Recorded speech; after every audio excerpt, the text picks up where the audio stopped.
Hello, everybody. Good morning and welcome to the United Stand. Smile on your face. It's Paul Ince and it's Goldbridge to talk about Manchester United. How you doing, Paul? Yeah, I'm doing great, mate. I'm doing fine.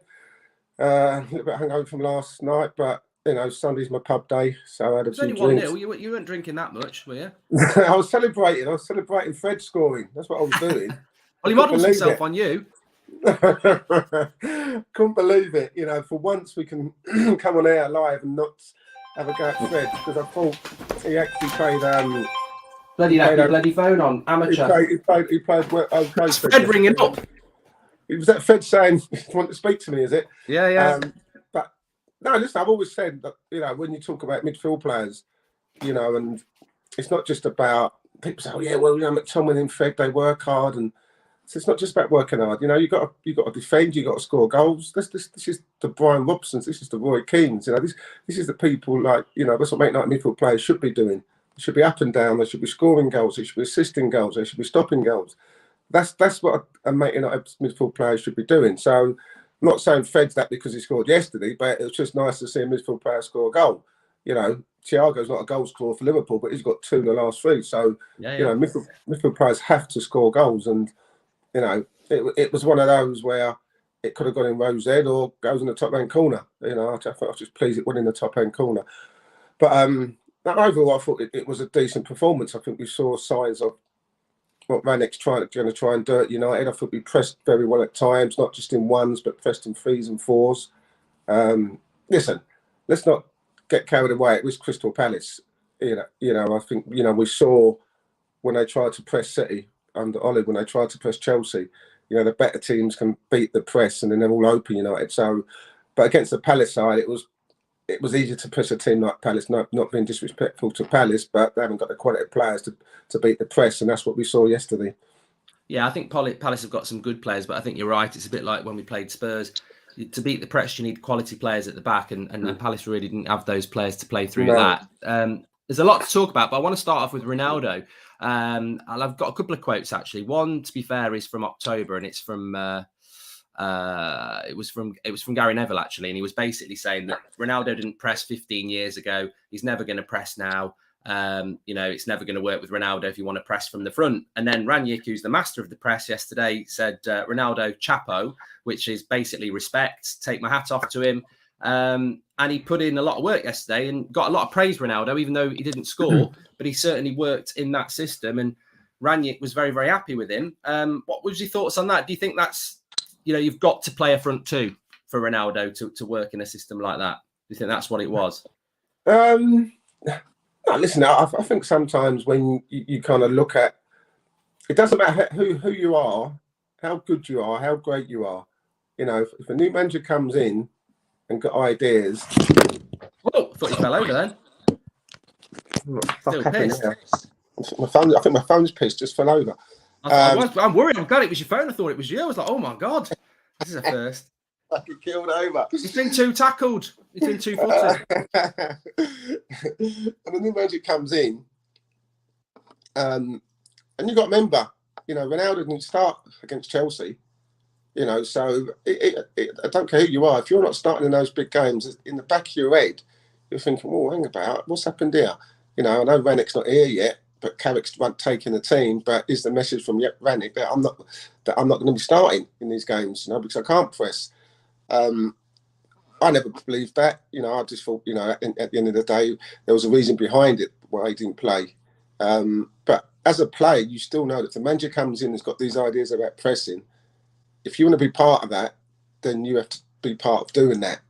And I think that's what we saw yesterday. I think Ronaldo's not going to press like a Cavani's going to press or Rashford because he just hasn't. It's just not on his body, his legs to do that. But as I said, if he's not scoring goals and you're pressing from the front, then he has to be part of that 3 or 4 that do press. And as I said, he hasn't got a press where he's got to run at 100 miles an hour. He's just got to put pressure on the opponent so the next person can get the ball. That's all he's got to do. And if they're doing it in little areas rather than long areas, I mean, look at the Chelsea game. The amount of times where Rashford was trying to press from 30, 40 yards, never getting there. Sancho never getting there. So for Ronaldo, if he could just press little 10, 15 yards, he can do that. As long as they're high up the park, it'd be easier for him. If they ask him to press from long spaces, he's got absolutely no chance. But listen, I don't think Ronaldo will be doing that every week. I don't think that'd be the case. But it was good to see him actually having that work ethic, because that's what manager demands. And obviously with Ollie, that wasn't the case. And with Ollie, they played counter-attacking football. So I think, listen, it's a wait and see with Ronaldo. Yeah, people say, he worked hard. Yeah, can he keep doing it week in and week out? Maybe, maybe not. But we saw some signs yesterday that if you want to be in the team, then you have to work the way the manager works. And that includes Ronaldo's no exception to the rule, I'm afraid. No, I think a lot of people in the chat are on about it. It'd be interesting to see if Cavani had been fit yesterday. I presume he would have played Cavani and Ronaldo, and I think that would, I don't rate Rashford under the press anyway. And I don't think he had a particularly brilliant game yesterday. I thought he was okay. But let's just talk very quickly, because we were talking about this before we went on air. Obviously, when when Ole Gunnar Solskjaer got the job, you weren't negative about it. You just said, I don't know what the long-term plan with this is, and lo and behold, there wasn't one. Rangnick, good result yesterday. I certainly loved the first 40 minutes. I think we created more chances than we have done in years in Old Trafford, and it was exciting. Obviously, they got tired after that. They're going to do that, but fixtures coming up that are very winnable. We know this happened with Ollie for the first 2 months. He couldn't stop winning. You get that bounce. Are you concerned, or are you excited about this change with United and what the future is going to bring? Because you've got to always be wary of this board, and they might make the same mistakes again. Also, players are always going to bounce when there's a new manager. Can they be trusted to do it? Are they going to do it for 3 months again and then stop? Yeah, I think, as I said, am I excited? No, because I don't want to get excited by someone who might only be there for 3 or 4 months. That's the thing for me. And this is again, the board. They said, listen, we've got this man in place, Rangnick. We all said it was an interim job. Now we're hearing at him. At the end of the season, he might stay for another 2 or 3 years. So there's not. It's up and down at the moment. So irrespective of what Rangnick does, we still don't know whether he's going to be the manager next year. What is that? What is that based on? Is that based on Man Utd winning the Champions League? Is it based on Man Utd finishing in the top 4? So there's still inconsistencies and still confusion about, is he going to be the next year? So I don't know how Rangnick looks at it. He's the one saying to us, well, I might be a permanent job, but if it's going to be a permanent job, why is he not taking it now? What's he waiting for the next 3 or 4 months in? Because, as I said last week, we need targets. We need to know who we're going after. We need to know who the new manager is going to be. We need to sort out contracts. Pogba, Jesse Lingard. There's a lot of issues that need to be sorted out. That only a permanent manager can do. Are we going to find a situation? I hope to God we're not. That if he does stay for another 2 or 3 years, that next year things don't go great. All of a sudden, he's out of the job. We can't keep getting this roundabout. So to say, well, I will do it for 4 months and then see how I feel, or see where we're at, and decide if I'm going to take it on a permanent basis, it baffles me. You either take it on a permanent basis now, or you say, right, you've got it for 4 months, and then we're going to go and get a permanent manager for the next 3 or 4 years, and we're going to stick with him and let him do his job. And you can go into consultancy business, into the consultancy role. I don't understand why we're waiting 4 months if he's thinking about taking a permanent job. What does that demand that he's thinking of? That's what's going to happen in the next 4 months for United, for him to say, I want the job. Yeah. That's the thing for me, and we're still up in the air. It's I think he's spot on, because I don't think this is about Rangnick. I think if you look at it again, this is why I mentioned the board, because if you listen to what he said on Friday in his press conference, he was like, look, maybe in 5 months I'll say to them, keep me on for another year and see what they say. But he was also asked about this consultancy role, and he said, I don't really know what it is.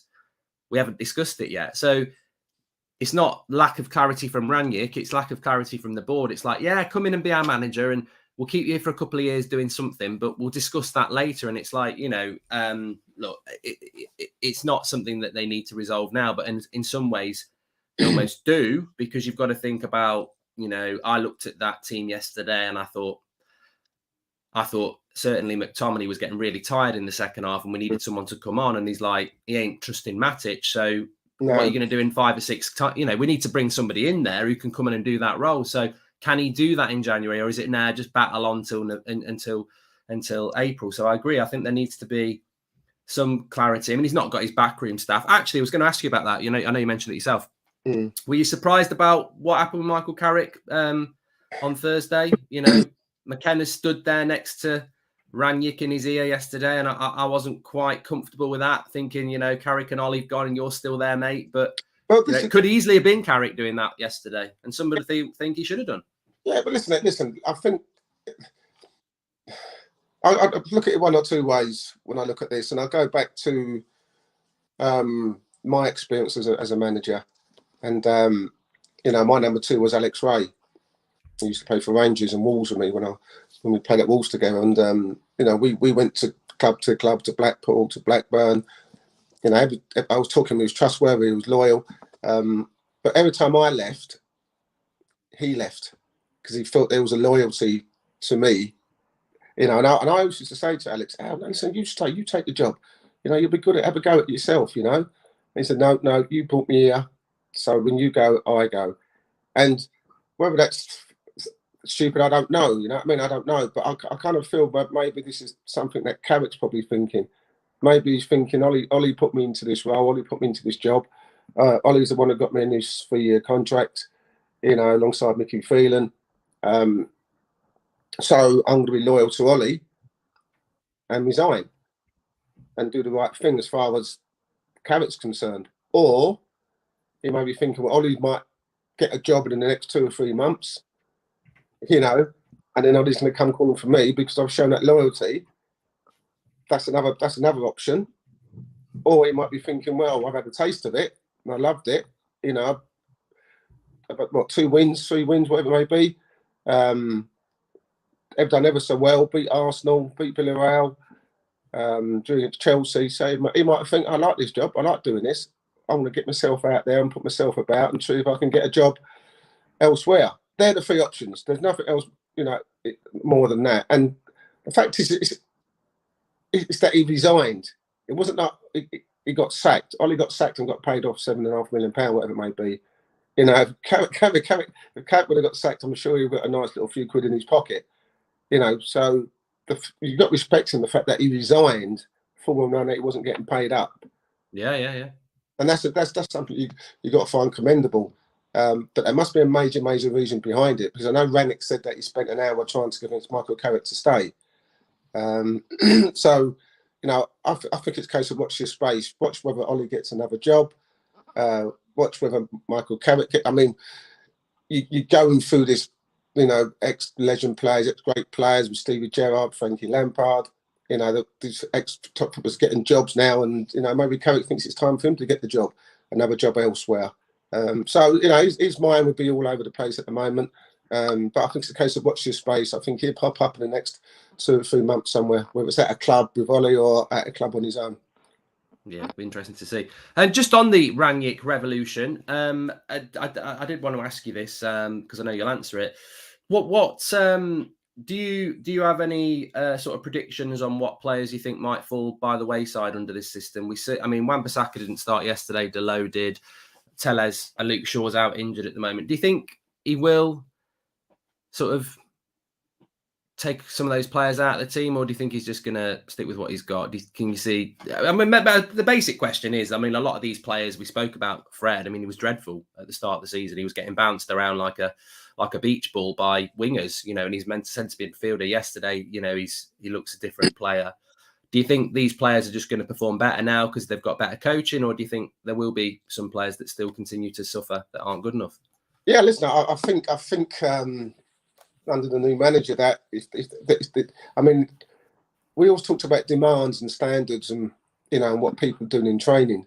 And excuse me, it looked like under Ollie, no disrespect, you know, to Ollie now he's gone, that, you know, whatever they were doing in training, you know, it wasn't good enough. It wasn't the demands, the standards weren't right, because it reflected on what they did on the pitch at the weekend.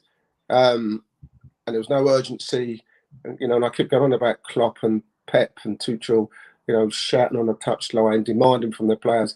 We never saw that. I'm not sure. We don't know yet what type of manager Rangnick is. We don't know whether he's one of those who's going to, you know, be on the touchline, hollering and shouting, or it's just going to be like Ollie sitting. Remember, he's 63, 64 now. You know, Yeah. You know, he's not. So you've got to be careful. I'm not sure what type of manager he is. But well, we had bloody Darren Fletcher doing it yesterday. I just don't know what his role at the club is. He's second half. He was there shouting out orders. He's meant to be a technical director. Well, and this comes up Man Utd. It's comical. It's absolutely comical. You know, and this is like when Ollie did like the job for the boys, which it was job for the boys. You know, and Darren Fletcher was one of those. I mean, we don't know what his type. Well, he's technical director. I don't know what that means. But you know, for him to be on the touchline shouting orders, I mean, if I was a manager, I couldn't have my technical director on that touchline. He'd be in the stand watching the game. You know, he won't be on the touchline. Maybe because he's got lack of staff. I don't know. But we've got Mickey Phelan there. You know, so why did you need Darren Fletcher there? It didn't make sense. You know, he's not been on the touchline in Ollie's 3 years at the football club. All of a sudden, Rangnick comes in, and all of a sudden he's standing on the touchline, and I'm thinking, yeah, that makes sense. You know, it's just another comical thing that happens at Man Utd. It doesn't surprise me. That's what United's all about at the moment. But as I said, he's not brought in his staff yet, so we don't know what his staff are going to be. Yeah, you expect that will happen soon, don't you? Really? The things you've got to be careful is because if I'm Rangnick's number 2 or number 3 or the physio or a doctor or fitness trainer, and he says to me, Paul, by the way, listen, I want you to come to Man Utd and join my team, but I'm not going to sure if I'm going to be there for 4 months or I'm going to be there for 2. Well, so you want me to uplift my family, you know, move across to another country for a job that could be 4 months or a year and a half? You know, where's the security in that? Unless they're actually out of a job and not doing anything, you know, it's always a tricky one. I don't know about you, but I'm just listening to you there and thinking about it. What Rangnick said on Friday, I'm very much thinking he's doing this job for 18 months. I don't think we're getting a manager in unless things go wrong. I think if he gets top 4, I guarantee as fans we'll be all saying by March again, Rangnick's at the wheel, and we'll give him the contract. And he's a much better coach than Ollie. Like, I don't want him to be compared to Ollie because he's a much better coach, but I do think the club will do the same thing again, where they say in the summer we're going to bring a new manager in, and then actually I think he will be here for 18 months, which will probably make it more attractive for an assistant coach. If he is, do it now. Mm. Why wait to the end of the season? You know, because you know, his staff ain't going to know until the end of the season now whether he's going to do another 18 months or not. Well, that's why it makes sense to do it, isn't it? Because if somebody knows it's an 18-month job, you'll get a better standard of assistant coach that wants to do it than somebody who's like, no, I'm not doing it for 5, 6, 7 months. Yeah, exactly right. And obviously, you know, I'm not sure. You know, you mentioned his consultancy role, you know, about dealing with the structure of the club, the youth setup, the academy, bringing players through. Well, that's the philosophy of the club. As I said, he wasn't aware of that. So when they first mentioned Rangnick and the board saying, yeah, well, he's going to do this and do that, someone's got their wires mixed here across somewhere, because if Rangnick didn't even know about that, that's another load of bollocks that are coming out from the board again.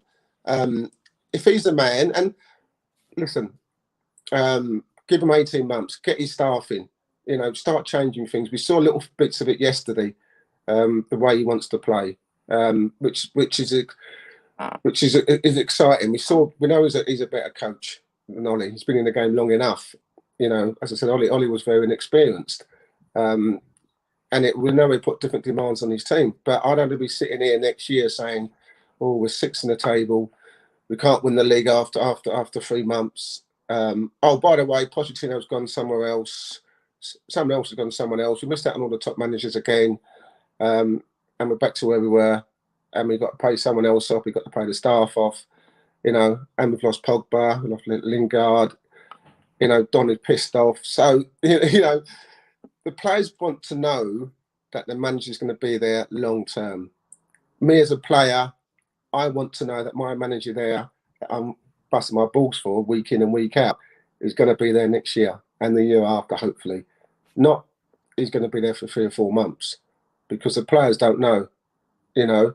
So, you know, it's a tricky one, you know. Yeah, definitely. I mean, just looking at the league table now, that win puts Man United up to 6th. Like you said, Arsenal play tonight; they could go ahead of us, but 3 points off your old side that we bought you from, West Ham, who had a good result against Chelsea. But the run of fixed Spurs, Conte manager bounce, they're into 5th. So there's a bit of a race going on for top 4 for Manchester United. What do you think about United's season now under Rangnick? I mean, it's only one game, of course, but we'd expect to play a more oppressive, attacking brand of football. There's a good run of fixtures there. What do you think he's got to achieve? And do you think he should get anybody brought in January, or do you think that squad can do top 4 in a good cup run without it? Yeah, I think, listen, if you go by yesterday's performance, then you'd think he hasn't got to add too much to it. Sometimes you look at players under a previous manager and you think, Jesus, as you alerted to before, and you think, Jesus Christ, they're poor, they're crap, he's no good, get rid of him. And a new manager comes in and it all changes. Where's this player up by a new player? You know, that's what he's got to do. He's got to change these players. He's got to up their performances, because there's no doubt they're a talented squad. You know, listen, they're not talented squad enough where they can win the title. You know what I mean? As I said before, you know, you won't put many Man United players in the Premier League 11 this season. You know, that's where United are. But they have got some talented players. Fernandes has been so quiet this season. You know, there's so many players, not McTominay, you know, Fred, you can go on, Maguire. There's so many players who are not performing like they should be. If he changes that and changes their mindset and changes their mentality, then you will see an uplift in performances. You will see them start to shine, and you will see them. Yesterday they played like they knew what they were doing.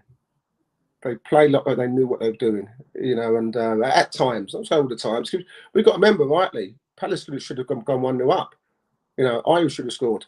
You know, we forget about that. Yeah, it's a big chance. I didn't realise, because it wasn't on the telly, was it? So it was difficult to. But on Match of the Day, where they show you a few highlights, fucking that was a sitter, really. And you know, the score, that's a different story. You're right. Completely right. You should have scored, Ayew. So defensively, I mean, we've been conceding goals every week. I mean, it's probably nice to keep a clean sheet for a change in the Premier League. We've been conceding goals, but if Ayew scores that goal, it has a completely different complex on the game. And Rangnick will be aware of that. He will be aware of that. So he knows defensively, you know, he's got to get things right. So when you say, "Oh, well, we've got a nice run of fixtures," I don't know. It's not a nice run of fixtures for Man United because we're not consistently playing well. So, you know, I can't predict these scores. I can't say if City were playing these teams in the next 4 or 5 weeks, I'll be going, yeah, win. Well, I won't say that about Manchester United. I hope they win. But what I saw signs of yesterday, that they're listening to what he's saying, they're listening to the way he wants to play, they're taking it on board, they're trying to do it. You know, they were organised, they knew how to press, and they said they created chances on the back of it. And that's a good sign, isn't it? And I think all United fans wanted to see what impression he would put on the team. You know, what changes he would make. We see with Tuchel, you know, 7 months he's won the Champions League, you know what I mean? So he put his stamp straight away. You know, with Ollie, we never saw that in 3 years. What we saw yesterday was some good signs of how Rangnick wants his team to play. And that's great for United fans, because that's something they should get excited about. Well, it's like that Joshua says there. I mean, I think yesterday, certainly in the first half, we saw that attack is the best form of defence, whereas I think Ollie was like, defence is the best form of attack. And it's just a total different contrast in the style in which United have played under Mourinho, Ollie, and Rangnick's the total opposite of that, isn't he? Yeah, but listen, let's just remember, it was Crystal Palace. You know, Man United is not judged on Crystal Palace, I'm afraid, or Burnley or Newcastle. you know, and they will be this season. Though. I mean, that's what I'm basically saying, isn't it? Fourth place is the limit, unless you think we can do any better than that. They shouldn't be, should they? That's no. I agree, but that's basically what he's inherited. A team that's where we're at. You know what I mean? Yeah. You know, kind of basing ourselves. Oh, I've upset him. He'll be back. Really? He'll be back. You know, this is what Rangnick's got to change. He's got to change now that we don't sit here talking about, you know, basing ourselves on fourth, you know, with Tottenham and West Ham. You know, we can't base ourselves on beating Palace yesterday or beating Burnley or beating Leicester. You know, we've got to base ourselves on the biggest clubs, as in City, Chelsea and Liverpool. That's what we've got to base our judgment on. You know, I as a player, I used to never get any satisfaction out of beating Sheffield Wednesday or, you know, Everton. That wasn't what United was about. We based ourselves on the Arsenals and the Chelseas, you know, the Cities, those teams. That's what you base yourself on. So we know where we are now, that we're talking about, well, will it be a great achievement if we finish fourth? I don't know. I think that's the only position we can finish, to be fair. You know, I mean, if I'm being totally honest, then are we better than Tottenham? Are we better than West Ham? Are we better than Arsenal? We should be. We should be. And this is what Rangnick's got to do. That's got to be his remit, to make sure by come the end of the season, you know, we are in fourth in the table. And it ain't going to be easy. It ain't going to be easy because he's got a big job to do and he's got to do it pretty quickly. But no, It was a very good game. Even the Arsenal game, I must admit, was a very good game. I enjoyed it, and I enjoyed the game. The bits I saw yesterday, I think, you know, we looked like we were moving forward, but we said that we were moving forward when Ollie first took over and we started winning games. So let's not get ahead of ourselves. I said, you know, there's a long way to go, but I think, you know, looking at what we saw yesterday, the fans have got to be excited about the rest of the season and what we can achieve. And listen, last 6 in the Champions League. And I was thinking last night, Man Utd on their day can beat anybody. On their day. So there's no reason why we shouldn't be thinking about winning the Champions League. I know people say, that was stupid, City in it, Bayern in it, PSG. You know, Man Utd on their day can beat anybody. And if you've got a manager who's in control, the players are structured, they know what they're doing, they're raising their game 20-30%. On any given day, they can do that, you know. So if he finishes fourth and wins the Champions League or even gets the semi-finals, you know, don't give him another year. Give him 3 years. Give him 3 years and say, right, this is the way we're going to go. This is the philosophy. The fans love the way we're playing football. They love the way we're pressing. They love the way we're defending. Why would you want to give him another year? You know, I'd agree. I think it's different to Ollie, isn't it? Because Ollie got the job on a surprise, and everyone said give him the job. But you know, if Rangnick does well, he's doing it on the basis of a very long career in football with a very decent CV. And I think as well, just to add what you were saying, if you look at when Ollie got the sack, I think he had like 4 points from 21. And I don't know about you, but I think that, you know, if he can go quarterfinals, semi-finals of the Champions League, hopefully do well in the FA Cup and firmly get fourth place, I think his success is going to be based more on points accumulation. So like, you know, if you look at the next 20, 30 points, does he take 25, 26, which is much better than what we were doing? Because I don't see, we saw United do it, didn't we, in 96? Newcastle were 12 points clear at Christmas and we won it. But it's not just Liverpool who are 12 points clear, it's Chelsea, Man City. No matter what anybody thinks, those 3 teams are not giving up 12 points and we're not winning every single game to do that. So it will be fourth. That's all we can get this year. No, 100% spot on. 100% spot on. And it's not going to be an easy fourth. You know, as you said, you see the resurgence of Arsenal. Tottenham under Conte. I mean, I don't think Tottenham are that great. I watched the game against Norwich. They weren't great at all. But things will change there. Conte will spend money again in January, I'm sure. And Moyes done a fabulous job. You know, we forget about West Ham.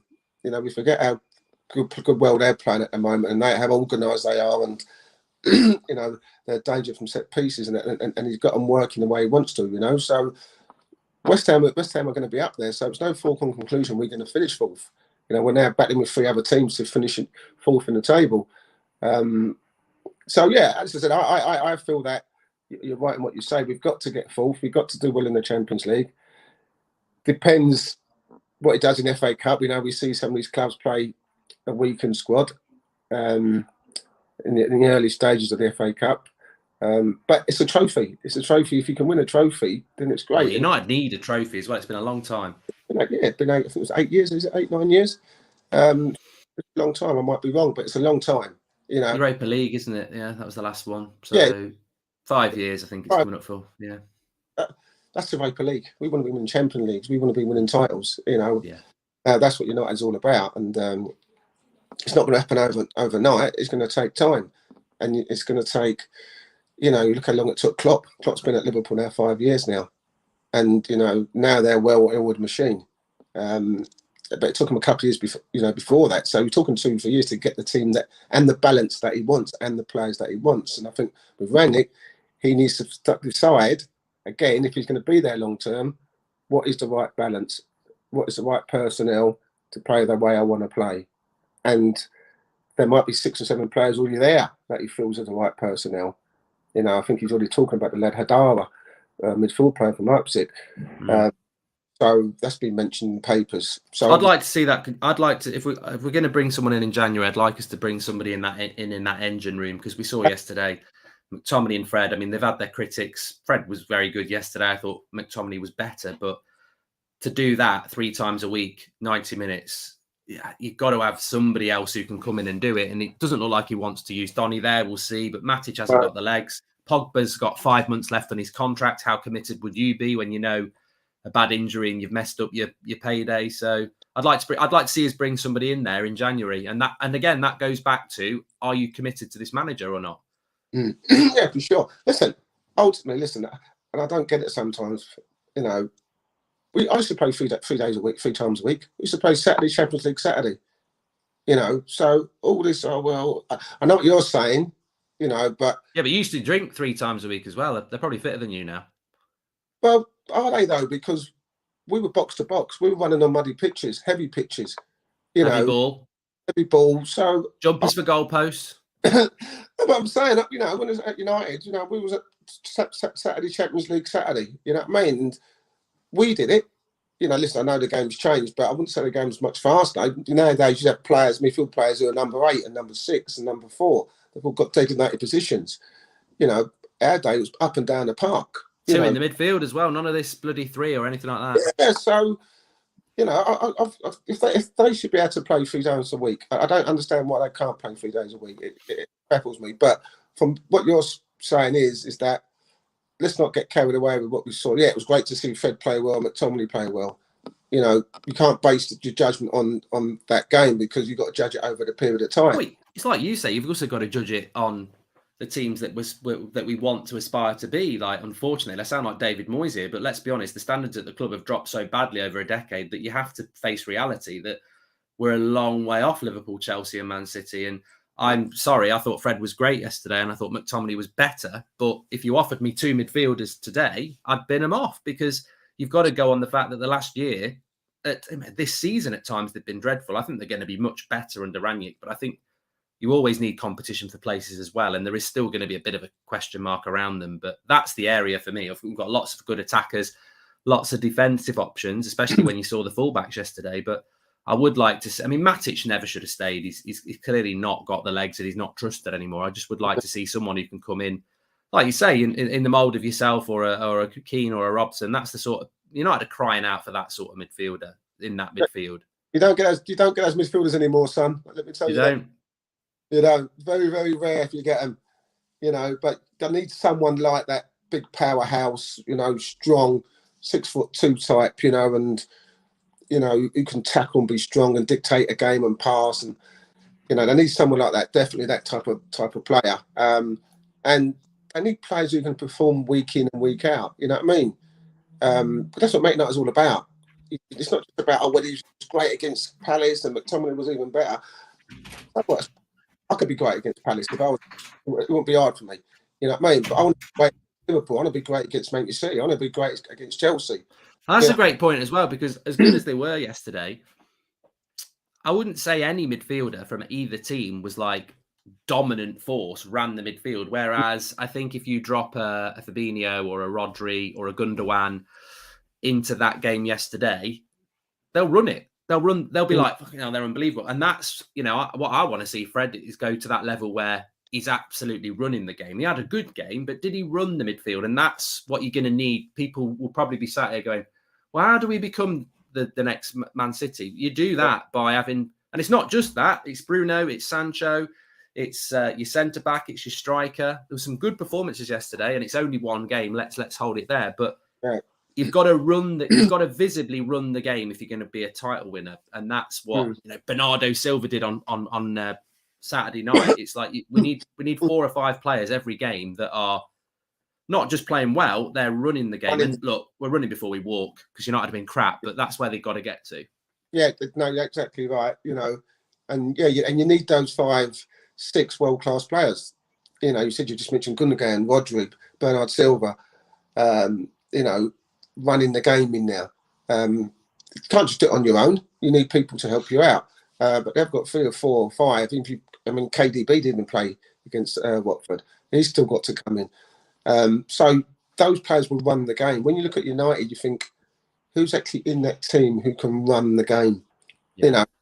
And we haven't got anyone, to be fair. And irrespective of how well and how good it was yesterday against Palace and Fred and you base it on what they've done previously. Yeah, listen, the new manager's come in and we might see a vastly improved Fred, might see a vastly improved McTominay. And the proof is only in the pudding when you've come up against the best teams in the Premier League. Then we can make that judgment. But, I think there's still 3 or 4 players short of, actually going in and controlling teams and controlling games.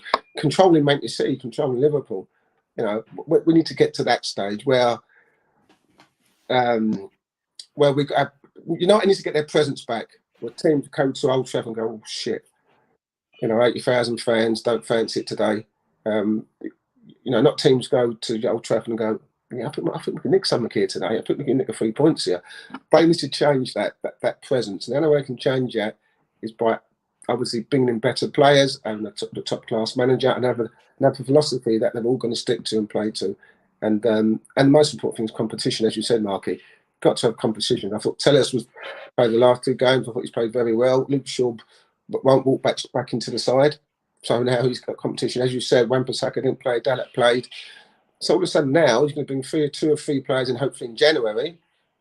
So that's even more. I want. I mean, you've said it so many times on this show. Games are won and lost in the midfield, and did we dominate the midfield yesterday? I don't think we did. I think we dominated them for 40 minutes, and then second half it was more equal. But I just think that's the area to invest in. I'm not writing off Fred and McTominay by any means. I thought Fred obviously played well yesterday, but I'm always one that you build on position of strength. And if I was Rangnick this morning, I'd be looking at that and going, yeah, they did play well, but I need more in there. I need more options in there. I need this. And I think that ultimately will be where United's future is defined, because we're only, what if Fred pulls his hamstring for 6 weeks? What are we doing for the next 6 weeks? Who's going to play in there? Pogba's injured as well. So, get you out, Ince, yeah. Up, son. I'm warming up. Look, see that? Yeah. Yeah, you just have to draw a little box for you to just not move out of. but the thing is, that you're right in what you're saying. You're right in what you're saying. Fred gets injured, match comes in. He needs a midfield player definitely in January. He needs that in January. And it's you can tell by Rangnick, it's a high energy role, isn't it? You're not going to bring in Matic whether he can do a job or not. He can't do that job. It's so high. I mean, look. The centre-backs weren't even on the halfway line at times. They're on the edge of the circle in the opposition of Palace. Those midfielders have got to run, and that ain't never going to be Matic. Of course it ain't, and you don't expect it to be Matic. If you just want to just sit in front of the back 4, the Matic is the man and not move. But you look at the likes of Conte at Chelsea, he does 2-3 men's work in midfield. The ground, the grass that he covers is unbelievable. And that's the type of players that we need. We need 2 of those players, not just one. We need 2 of them. Yeah. But as I said, we're sitting here saying we need this, we need that, we need that. Can he make these decisions if we don't know whether he's going to be long term or not? This is my kind of bear bug. You know what I mean? Can he make these decisions and try and change everything if in 4 months' time he's not going to be there? Why don't just give us some clarity and say, listen, give them 2-3 years. What's the hold? What's the problem? Are they waiting for someone else? Are they still speaking to Pochettino? Pochettino's going to wait till the end of the season. You know, what went wrong when we all thought Pochettino was coming to United? You know, what changed that? You know what I mean? Because they were prepared to buy out his clause for 10 million, whatever it was. Something went wrong. You know what I mean? Pochettino wanted to come back. Now we're talking about Rangnick now staying for longer than we expect him to stay. But just, if that's the case, give him that 2-3 years so he can now go and buy players. Not buy players just for 4 months and then someone else comes and goes, oh, we don't fancy him. Well, we just spent £35 million on him, so you've got to fancy him. You know, so, you know, it's another one. It's an up in the air one. But, you know, you're right. I think he needs to bring in a couple of midfield players. He needs to bring in a creative player who can make things happen.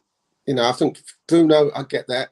Donny's not really that type of player. He's more of a runner, gets in the ball into the box, tries to score goals. Fernandes is more of a passer. I want to see that kind of dribbler player, the one who can beat 2 or 3 players, you know, like a Bernard Silva or Phil Foden if he was playing him in a 10, or Jack Grealish. You know, that type of player. Well, maybe Sancho can be that. He's more of a winger, you know what I mean? He's more of a winger. I don't see him as a number 10 coming inside and, you know, being part of that three of the midfield, you know, being two holding and got that creative one in there. You can, you know, attract 1 or 2, 3 players.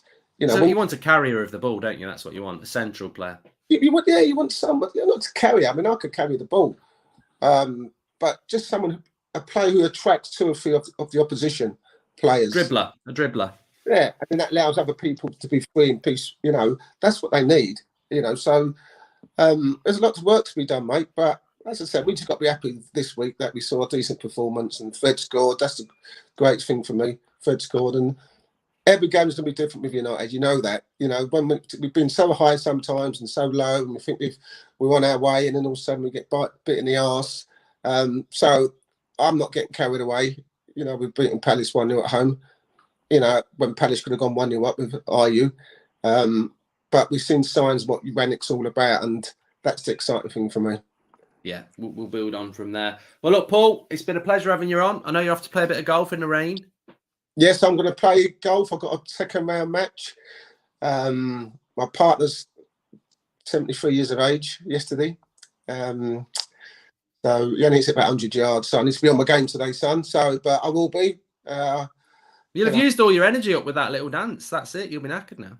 Listen, I could play still. Don't worry about that. I'm telling you. what. For the last year, I could have done what Fred and McTominay done in the middle of the park. I could have got it and just played it square. Got it, played it square. Got it, sprayed it. I couldn't run because I'll have an heart attack. But I could have done that. You know what I mean? Well, Ollie wouldn't have picked you then because that's what he liked. The energy. Yeah, but the thing is, I got to the stage where, as I got older in my career, you get people to run for you. That was when I was 34, 35, playing in the Premier League. And, you know, I couldn't keep up the likes of the Gerrards and Keeneys and people like that.